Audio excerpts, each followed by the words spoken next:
savez les salutations des chrétiens italiens. Voilà.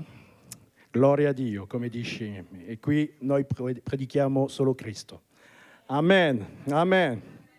Bienvenue donc à tous ceux qui nous rejoignent, vous qui êtes de passage, vous qui vous installez. On a eu l'occasion, et merci à Caddy et à toutes les filles qui font les annonces, de rappeler dimanche après dimanche qu'il y a ces cartes qui vous permettent donc de rentrer avec le pasteur, avec les pasteurs, d'en savoir davantage sur l'Église. Mais ce que nous souhaitons surtout, c'est que le Seigneur puisse rentrer dans nos cœurs et dans nos vies. Alléluia.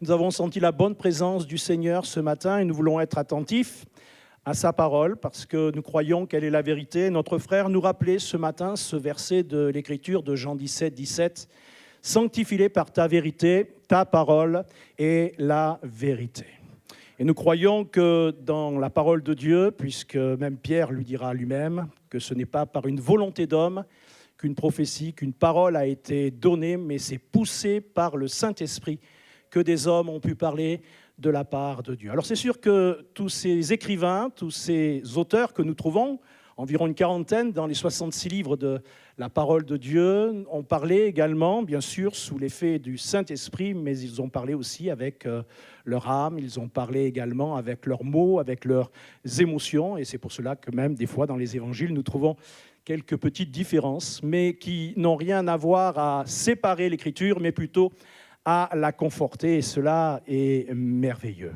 Mais dans l'Écriture, nous trouvons, et peut-être dans certaines de vos Bibles, vous avez les paroles de Jésus qui sont inscrites en rouge.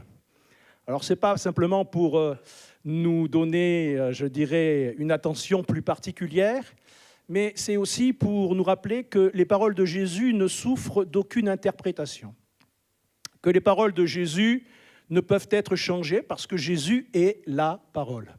Jésus est venu au milieu de nous. Et nous avons eu... Je ne vais pas continuer l'étude que nous avons faite sur la nouvelle naissance, mais nous nous souvenons que pourtant des hommes, même des femmes de Dieu, ont fait une belle expérience avec le Seigneur. Et vous vous souvenez avec Nicodème, nous avons dit que Nicodème était un homme qui connaissait Dieu, qui avait fait des expériences avec Dieu. C'était un homme également qui détenait en sa possession des écrits de l'Écriture, et notamment de l'Ancien Testament. C'était un homme également qui appartenait à une synagogue, on pourrait dire aujourd'hui à une église, et cependant cet homme était un homme qui avait besoin de faire cette expérience que Jésus va lui dire « Nicodème, il faut que tu naisses de nouveau ». On a vu quelques caractéristiques de la nouvelle naissance, nous n'allons pas les reprendre, et c'est un petit peu volontairement que ce matin je n'ai pas voulu regarder avec vous la 7e, parce que il y a quelques années de cela, alors que l'on se trouvait dans un camp de vacances, j'ai pris ce thème du retour du Seigneur. Et une personne est venue voir le pasteur et a dit au pasteur, « Pasteur, vous m'avez gâché mes vacances. Je suis venu pour me reposer, je suis venu pour entendre bien des choses, mais je n'étais surtout pas venu pour entendre que le retour du Seigneur était très proche. » Et pourtant, nous le savons, au travers de tout ce que nous vivons, au travers même des événements encore en France, au travers de tout ce que nous voyons même en Espagne, tout ce que nous voyons dans le monde, nous savons que le Seigneur est de plus en plus présent. C'est une lapalissade de dire qu'il est encore de plus en plus présent, puisque nous avançons dans le temps et il est évident que le Seigneur va revenir. Il nous en a fait la promesse. « Je m'en vais vous préparer une place et quand elle sera prête, je reviendrai vous chercher afin que là où je suis, vous y soyez. » Le désir de Dieu, c'est que vous soyez avec lui dans sa présence. Il faut donc que vous soyez une créature nouvelle. Alléluia. En Jésus-Christ. Alléluia. Si quelqu'un est en Christ, il est une nouvelle création. Les choses anciennes sont passées, toutes choses sont devenues nouvelles. Et Jésus a dû s'adresser à des hommes, à des religieux, à des personnes, et plaise à Dieu que nous ne soyons pas simplement des religieux, mais que nous ayons, comme nous l'avons aussi entendu, ce rendez-vous, cette rencontre quotidienne avec notre Seigneur Jésus-Christ. Que nous puissions être sensibles à sa parole. Et j'aimerais, pour commencer cette méditation, regarder avec vous deux textes, vous verrez que le titre est un petit peu surprenant, puisque le titre de mon message ce matin, c'est « Comme toi-même ». Comme toi-même. Je pense qu'à part le Seigneur, il n'y a personne qui ne vous connaît mieux que vous-même. C'est vrai ou c'est pas vrai? Comme toi-même. Ce n'est pas encore l'heure de l'apéro, où les gens disent nous-mêmes, nous-mêmes. Hein, voilà. Mais c'est comme toi-même. Comme toi-même. Marc 12, 28, 31 nous dit ceci. Un des scribes qui les avait entendus discuter, sachant que Jésus avait bien répondu aux Sadducéens, s'approcha et lui demandant « Quel est le premier de tous les commandements ?» Jésus répondit « Voici le premier, Shema Israël, le Seigneur notre Dieu est l'unique Seigneur, et tu aimeras le Seigneur de tout ton cœur, Seigneur ton Dieu, de tout ton cœur, de toute ton âme, toute ta pensée et de toute ta force, de tout ton être, âme, corps, esprit et en action, de toute ta force. Et voici le deuxième, tu aimeras ton prochain comme toi-même. Il n'y a pas d'autre commandement plus grand que cela, que ces deux-là. Je le disais, ce sont des paroles de Jésus. Et elles ne peuvent souffrir d'aucune interprétation. Si le Seigneur nous donne ces paroles, c'est pour que nous puissions aussi être heureux. Parce que le désir du Seigneur, c'est notre bonheur. Le désir du Seigneur, c'est que nous ne puissions pas être simplement attentifs à la parole, mais que nous puissions la mettre en pratique. Et il faut reconnaître que dans bien des circonstances, nous nous aimons nous-mêmes. Notre société aujourd'hui parle énormément de l'amour de soi. Même les librairies débordent d'ouvrages sur l'estime de soi, la confiance de soi, le développement personnel. Mais quand Jésus va dire « tu aimeras ton prochain comme toi-même », est-ce que le Seigneur nous donne là un commandement nouveau, celui de nous aimer nous-mêmes? Ou est-ce que le Seigneur ne part-il pas d'une réalité, je dirais, bien présente dans le cœur humain? C'est que chacun a une certaine estime de sa personne ou essaye de développer cette estime qu'il veut avoir au-dedans de lui. Jésus, en fait, ici, parlant à ces hommes religieux, cite le passage du livre du Lévitique 19-18 et il rappelle que toute la deuxième table de la loi tient dans ce verset. Les deux versets que nous avons cités, les deux versets que Jésus va dire à ce niveau, nous parlent dans un premier temps des 5 premiers commandements. Tu aimeras l'Éternel, ton Dieu, de tout ton cœur, de toute ton âme, de toute ta pensée, de toute ta force. Il résume ces 5 premiers commandements qui sont orientés vers Dieu.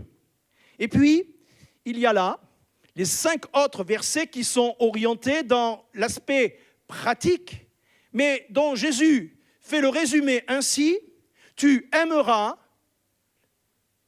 ton prochain comme toi-même. En concluant, il n'y a pas d'autre commandement plus grand que cela. Alors aimez Dieu de tout notre cœur, de toute notre âme, de toute notre pensée, de toute notre force. Je dirais que parce que tout ce que le Seigneur a fait pour chacun d'entre nous, nous pourrions l'envisager.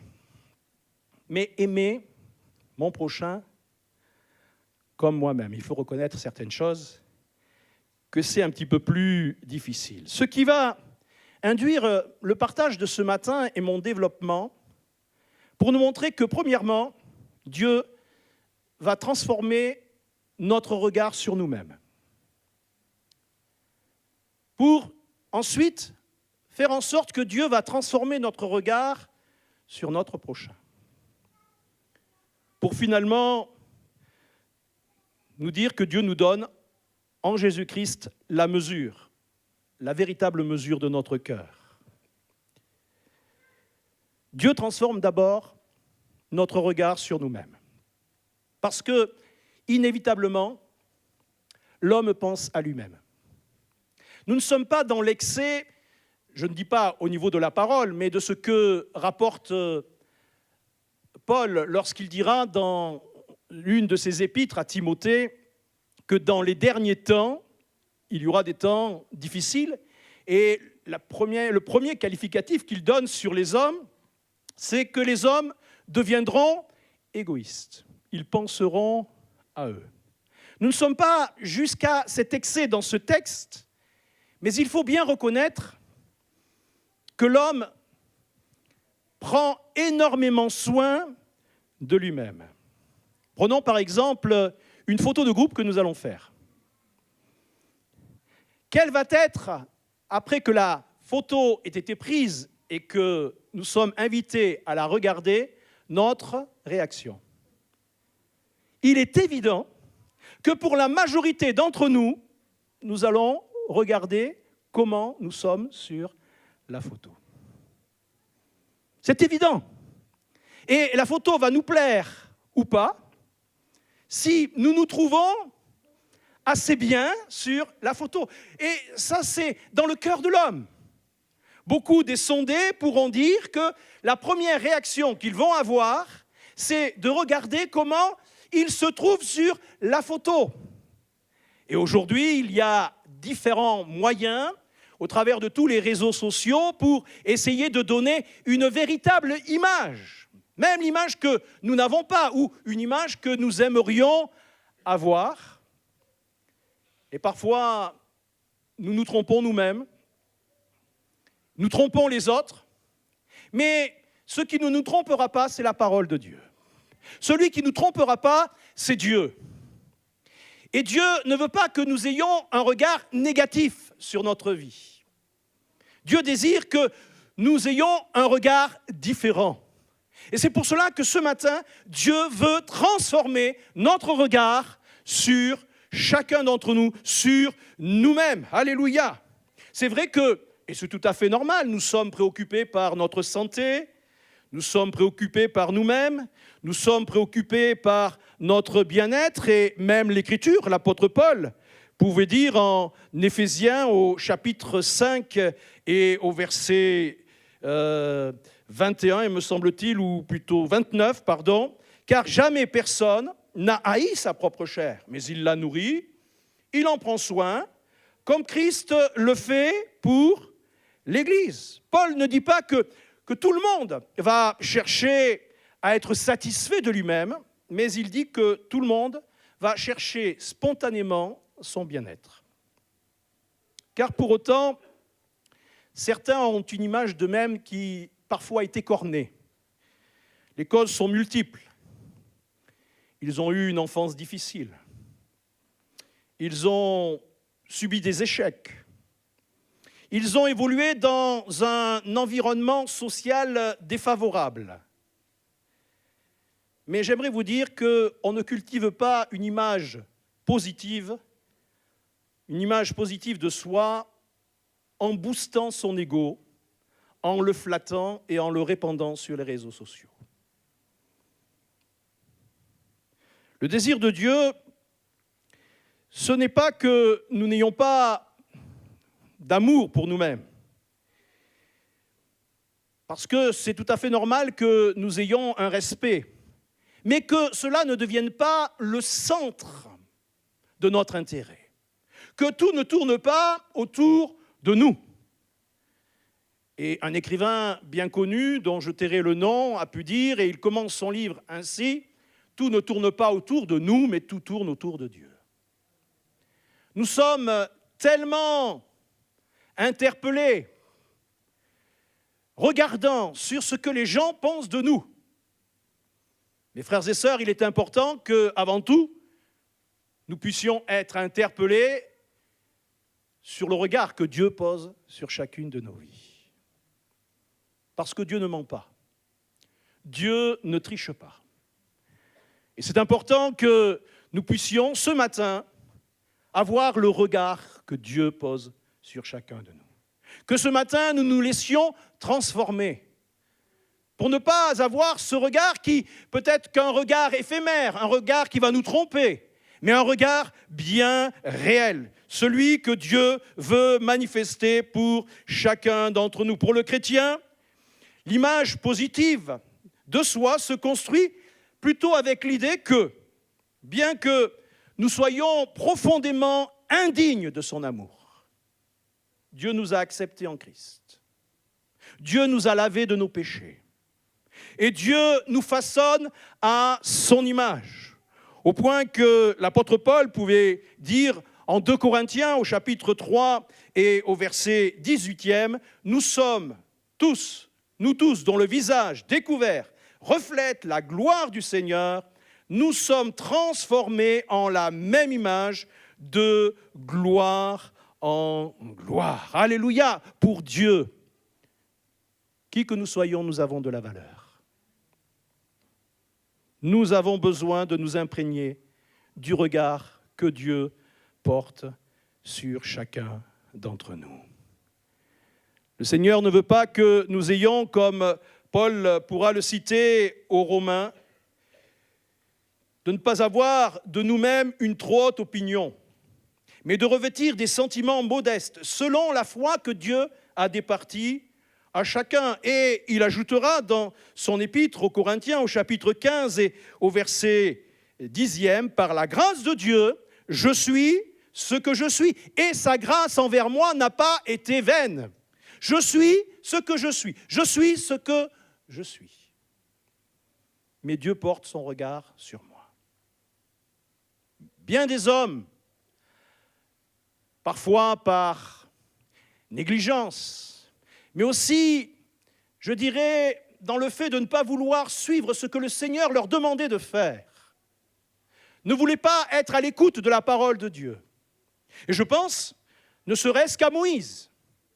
Moïse qui était bègue et qui disait à Dieu, « Mais j'ai la bouche embarrassée. Mets-moi à côté quelqu'un. » Il a mis Aaron, nous le savons. Mais celui qui parlait finalement, toujours, c'était Moïse. Et parfois, nous trouvons toutes sortes d'excuses. Je pense à Gédéon, qui se croyait insignifiant. « Ma famille est la plus pauvre en Manassé, et je suis le plus petit d'entre eux. » Et puis si c'est toi qui me parles, alors que Dieu lui dit, « Mais je serai avec toi. » Dieu lui dit, « Je serai avec toi. » Mais si c'est toi qui me parles, donne-moi un signe. Je pense à Jérémie qui pense être trop jeune. Et pourtant Dieu lui dit, « Mais avant même que tu sois conçu, déjà je t'avais choisi. » Je pense à Pierre qui se reconnaît pécheur et qui aurait donné une autre chance à Pierre avec le regard que nous-mêmes nous aurions porté. Mais Dieu portait un regard différent et il a fallu pour Pierre parce que l'épreuve lui était nécessaire.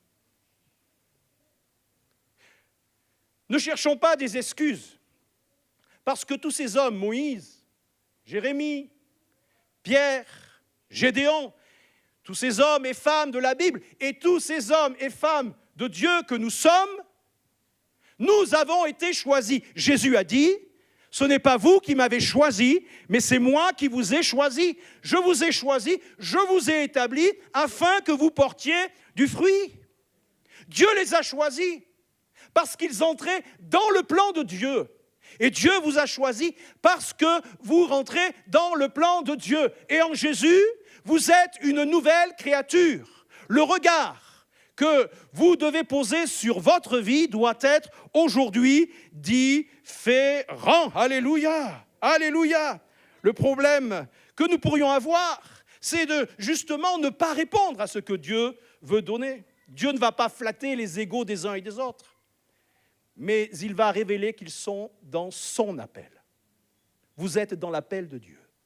Dieu vous a choisis les uns et les autres. Et à la croix, deux vérités se rencontrent. Je suis plus pécheur que je ne l'imaginais, mais je suis plus aimé que je n'osais l'espérer. C'est cette nouvelle image, cette nouvelle identité, ce nouveau regard, ancré dans l'amour de Dieu, qui va nous donner la capacité d'aimer notre prochain. Parce que si Dieu est capable de le faire pour moi, Dieu qui ne fait point de favoritisme, va le faire pour chacun d'entre nous. Et la Bible dit que nous sommes tous, les uns et les autres, enfants de Dieu, que nous avons reçu le même esprit, un esprit d'adoption par lequel nous pouvons dire « Abba, Père ». Parce que Dieu va faire en sorte qu'il va transformer notre regard sur nous-mêmes. Dieu va ainsi, parce que les deux sont liés, faire en sorte que notre regard soit transformé sur mon prochain. C'est parce que nous nous aimons nous-mêmes que nous pouvons aimer les autres. Et c'est ce que va dire Jésus. Tu aimeras ton prochain comme toi-même. Et je pense que dans notre réflexion, nous devons nous dire, j'en suis assez loin. J'en suis eu assez loin. Mais pour autant, le fait d'avoir une bonne image de soi ne garantit pas de pouvoir aimer les autres. La plupart des religieux auxquels Jésus va s'adresser pendant son ministère avaient une haute opinion d'eux-mêmes, une haute opinion de leur spiritualité. Et Jésus va leur reprocher d'être méprisants, d'être décourageants, d'être injustes, de passer à côté de ce qu'il avait prévu pour la société présente. Il n'y a qu'à regarder la parabole du bon samaritain. Vous connaissez certainement ce texte qui parle d'un sacrificateur et d'un lévite qui vont passer outre, qui vont se détourner de l'homme blessé sur le bord du chemin parce qu'ils n'aiment pas cette personne. Je veux parler de cette parabole que l'on pourrait prendre, que je pourrais lire pour vous, qui se trouve dans l'évangile de Luc. Je ne voulais pas donner mon cher frère, au chapitre 18 et le verset 19, qui nous parle de cette parabole des deux hommes qui montent au temple pour prier. Luc chapitre 18, voilà le temps de la trouver, qui nous dit ceci. Il dit encore cette parabole en vue de certaines personnes se persuadant qu'elles étaient justes et ne faisaient aucun cas des autres. Deux hommes montèrent au temple pour prier. L'un était pharisien et l'autre publicain. Le pharisien debout priait ainsi en lui-même. « Ô Dieu, je te rends grâce de ce que je ne suis pas comme le reste des hommes, qui sont des ravisseurs, des injustes, adultères, ou même comme ce publicain. Je jeûne 2 fois par semaine.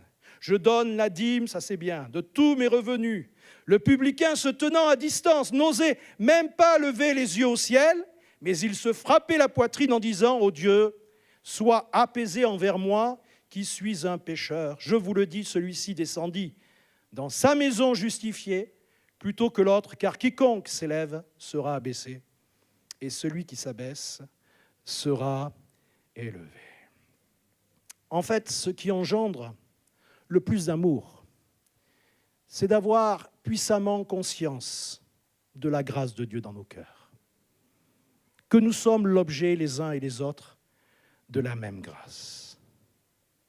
Lorsque Jésus reçoit une prostituée qui se prosterne à ses pieds, qui baigne ses pieds de ses larmes, cette femme, Jésus va dire, on parlera toujours de cette femme. Et il nous est dit qu'à cette femme, il a été pardonné, il a été beaucoup pardonné, parce qu'elle a beaucoup aimé.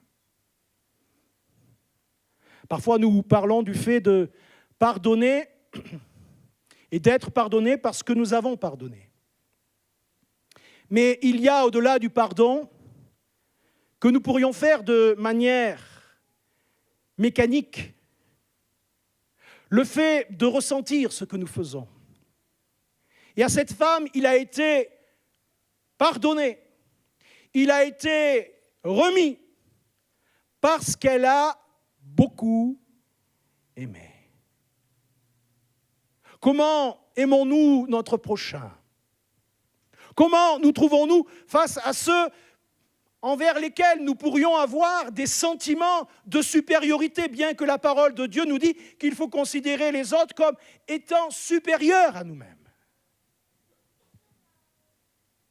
Les nombreux péchés de cette femme ont été pardonnés. Oui, tu aimeras ton prochain comme toi-même. Vous avez vu que nous sommes plus faciles je dirais, plus promptes à nous pardonner nous-mêmes qu'à pardonner aux autres. On est plus promptes à dire, bon, ce que j'ai fait, c'est peut-être pas...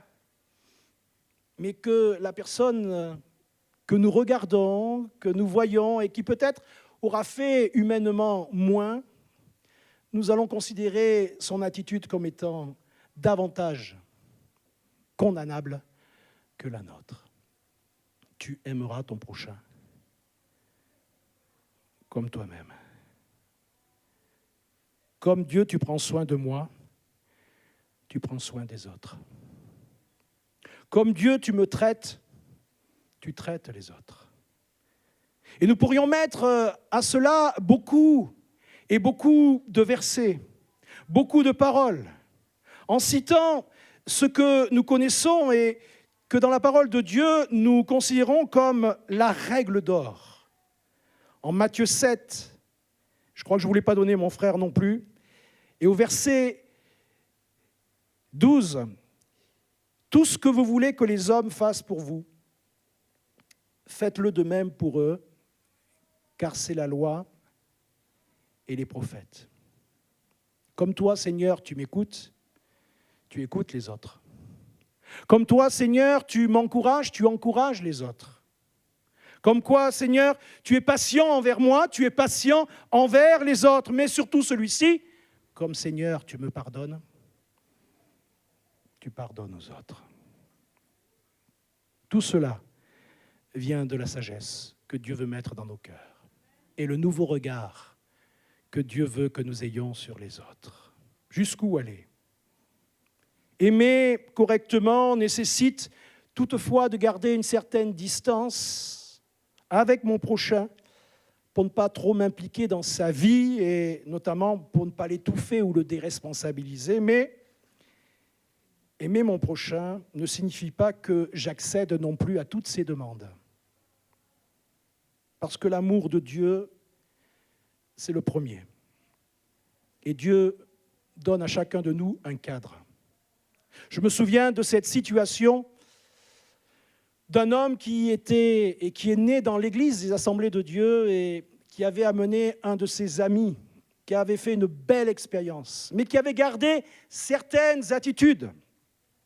Et il lui disait tout simplement, comme ami, je l'accepte, mais comme chrétien, non. Comme ami, je l'accepte, mais comme chrétien, non.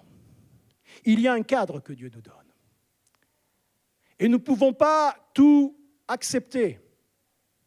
C'est l'amour de Dieu qui doit prévaloir. Il ne faut pas que nous fassions de l'amour de Dieu une certaine sensiblerie pour donner du crédit en nous disant de toute façon, Dieu est bon, Dieu est compatissant. Non, il y a un cadre et Dieu l'a établi. Tu dois aimer ton Dieu de tout ton cœur, toute ta force, toute ta pensée, toute ton âme. Cela inclut que tu es en relation avec Dieu et que son esprit parle à ton cœur. Mais cet esprit dit également, tu aimeras ton prochain comme toi-même. Tu auras un autre regard, un regard d'amour sur ton prochain. Parce que Dieu l'aime. Parce que toi, il y a peu de temps ou quelques années, tu n'étais pas meilleur. Et cependant, Dieu t'a aimé. Et chacun d'entre nous, nous pourrions dire qui de nous mériterait son amour. Nous n'avions rien d'aimable. Mais Dieu s'est volontairement dépouillé. Dieu est venu jusqu'à nous. Dieu a laissé la gloire dans les lieux célestes. Dieu s'est fait péché pour nous, afin qu'en lui nous devenions justice. Justice de Dieu. Afin que notre vie puisse changer. Afin que nous ne gardions pas ces attitudes qui sont là dans notre cœur, mais que notre regard change. Change bien sûr sur notre vie sans vouloir, même s'il faut être affable avec les gens, vouloir plaire à tout prix. Mais il est important, et la Bible dit, il vaut mieux plaire à Dieu plutôt qu'aux hommes. Et Dieu fixe un cadre. Et je termine en disant que si Dieu fait en sorte que notre regard sur nous-mêmes doit changer, si Jésus dit, et c'est la parole de Jésus qui ne souffre d'aucune variation ni d'aucune interprétation, où Jésus dit, tu aimeras ton prochain comme toi-même. Jésus dit ceci en Jean 13, 34. On parlait tout à l'heure d'un commandement nouveau. Je vous donne un commandement nouveau. Aimez-vous les uns les autres.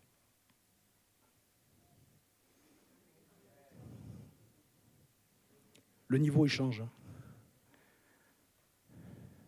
Parce que peut-être tu ne t'aimes pas et tu vas aimer les autres comme... Non, Seigneur a changé ton cœur. Je te loue de ce que je suis une belle créature, pouvait dire David. Je te loue de ce que toutes ces créatures, elles sont belles. Mais aimez-vous les uns les autres, non pas comme Jean-Luc aime, non pas comme, on pourrait mettre chacun de vos prénoms aime, mais comme Jésus vous a aimé. Le niveau, il passe au-dessus.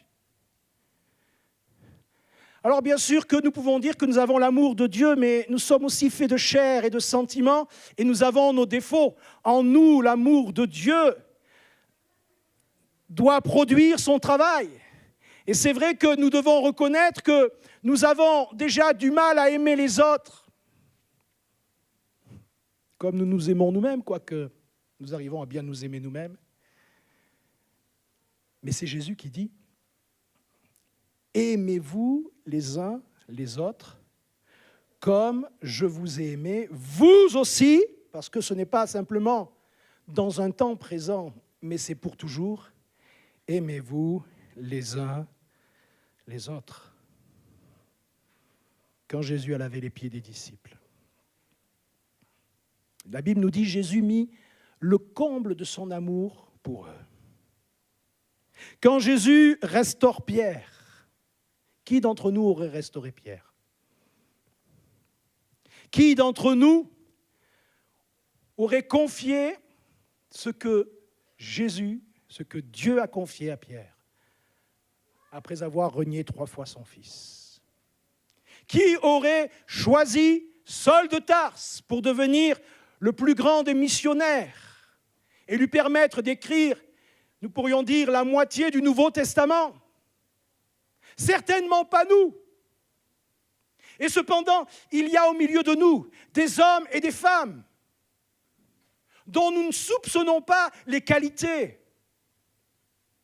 Mais ces qualités, elles peuvent être déployées si notre regard va changer, si nous ne porterons pas le regard comme nous le portions jusqu'à présent, mais que nous portons le regard sur ces personnes comme Jésus le porte, si nos sentiments, malgré certainement tout ce qui a pu se passer comme Pierre a renié le Maître. Regardez même Jésus qui donne la Sainte Seine à Judas, sachant que Judas allait le trahir. Quel amour le Père nous a témoigné. Personne ne pourra dire un jour qu'il n'a pas été l'objet de l'amour de Dieu. Parce que Jésus est venu dans le monde. Jésus est venu pour le monde. Jésus est venu changer le regard dont nous sommes tous infectés par notre société. Mais nous avons besoin, les uns et les autres, d'une bonne contamination. La contamination céleste, la contamination de Jésus-Christ. Nous avons besoin d'avoir ces sentiments. C'est ce que dit Paul aux Philippiens. Ayez les sentiments qui étaient, et je dirais, qui sont toujours en Jésus-Christ. Ayez les sentiments qui sont en Jésus-Christ. Et qu'est-ce que ça veut dire? D'aimer les autres comme Jésus nous a aimés. Qu'est-ce que ça veut dire? Ça veut dire que nous sommes prêts, frères et sœurs, à aller jusqu'au sacrifice pour eux. Je pense que les uns et les autres, là, nous réfléchissons. Est-ce que nous sommes prêts à nous sacrifier pour les autres? Est-ce que nous sommes prêts à sacrifier quelques jours où nous avions fait des projets? Peut-être nous avions une belle carrière qui s'imposait devant nous.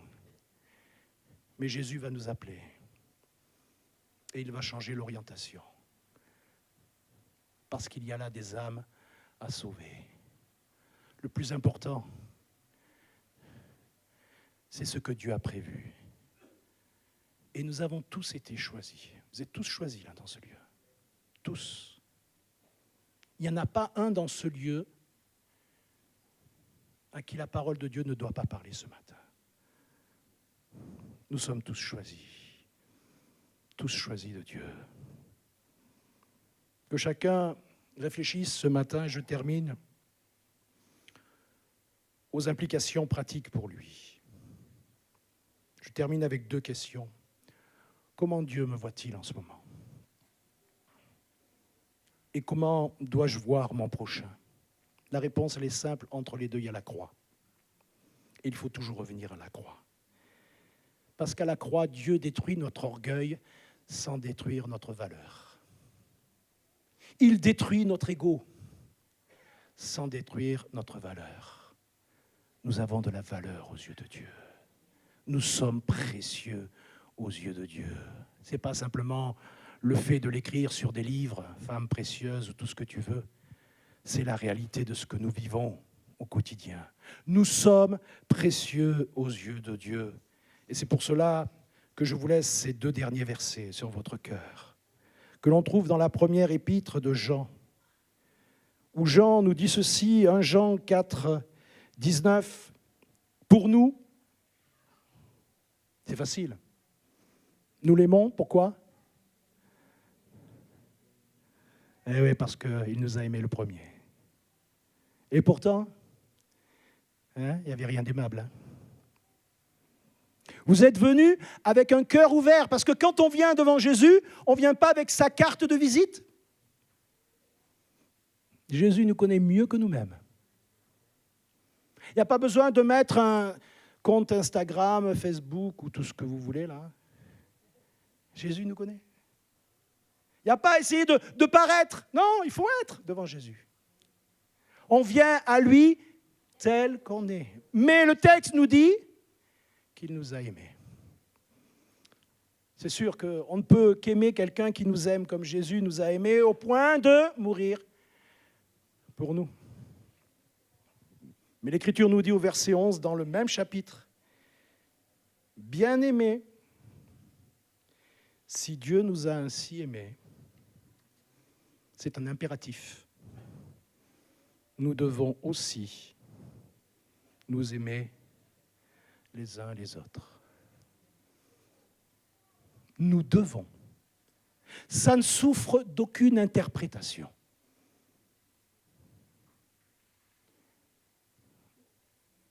Peut-être ne suis-je pas aimé par tout le monde. Mais ce n'est pas grave. On ne peut pas être aimé par tout le monde. Jésus lui-même n'a pas été aimé par tout le monde. Mais Jésus a aimé tout le monde. Et moi, je veux vous aimer. Et je pense que chacun de nous, nous devons nous aimer. Parce que c'est à cela que nous serons reconnus comme des enfants de Dieu. Laissez Dieu changer votre cœur. Laissez Dieu déjà transformer la vision sur vous-même. Ne vous dévalorisez pas. Et à l'inverse, n'ayez pas une trop haute opinion de vous-même. Parce que celui qui croit être debout, il va tomber. Celui qui s'élève sera abaissé. Mais celui qui sera abaissé, il sera élevé. Parce qu'ainsi, vous aurez une vision renouvelée sur les autres, vous disant qu'ils sont passés par les mêmes circonstances, plus ou moins, parce que la Bible dit que nous étions tous des pécheurs. et que nous méritions tous la mort. Et quand je vois ce que Jésus fait avec Pierre, quand je vois ce que Jésus fait avec Saul de Tarse qui devient l'apôtre Paul, quand je vois ce que Jésus fait avec toutes ces personnes dans la Bible dont il change radicalement la vie, et nous aussi nous avons une vie, une rencontre avec Jésus qui a été extraordinaire, je me dis Seigneur, je ne veux pas être un frein à la bénédiction pour ce frère et cette sœur, mais je veux que ce frère et cette sœur puissent se sentir aimés. Je pense que nous n'aimerons jamais assez Jésus. Nous n'aimerons jamais assez même notre prochain, mais pourtant nous devons tendre vers s'aimer les uns les autres. Parce que c'est ce que ce monde a besoin. Pas un amour qui recherche son propre intérêt, mais un amour qui pardonne tout. L'amour de Dieu, dont il nous est dit dans 1 Corinthiens 13 qu'il ne périt jamais. Il ne périt jamais. L'amour de Dieu demeure. 3 choses demeurent. La foi, l'espérance et l'amour. Mais le plus important, c'est l'amour. Seigneur, merci pour ta parole. Seigneur, merci parce qu'à la croix, tu m'as permis d'avoir un autre regard sur moi-même. Un regard juste. Un regard où je n'imaginais peut-être pas autant quelles étaient les salissures de mon cœur. Mais tu m'as purifié par ton amour. Ce que tu as fait pour moi, tu l'as fait pour tant et tant d'autres qui sont devenus mes frères et mes sœurs. Que tu aimes et que tu me demandes d'aimer. Que tu me demandes, Seigneur, d'avoir la même estime que j'ai pour moi, mais bien plus. D'être prêt, Seigneur, à les aimer, comme toi tu les as aimés. Nous savons que nous vivons dans une société difficile, mais c'est justement, Seigneur, ce qui fera la différence. Si nous reflétons, comme le dit l'Écriture, cette image que tu mets en chacun de nous. Nous tous, dont le visage est découvert, nous reflétons l'image de notre Seigneur Jésus-Christ. Viens donner à tous ces bien-aimés la capacité, la compréhension de tout ce qui a pu être partagé ce matin et fais de nous de véritables lumières, de véritables témoins, de véritables instruments de bénédiction, que nous apprenions à nous pardonner avec l'amour de Dieu, que nous apprenions à nous aimer avec la grâce de Dieu, que nous apprenions à vivre, Seigneur, des victoires ensemble, en nous encourageant les uns et les autres, comme le dit ton Écriture. Encouragez-vous, excitez-vous les uns les autres, d'autant plus que vous voyez le jour s'approcher. Alors, frères et sœurs, prenons le temps ce matin de nous saluer.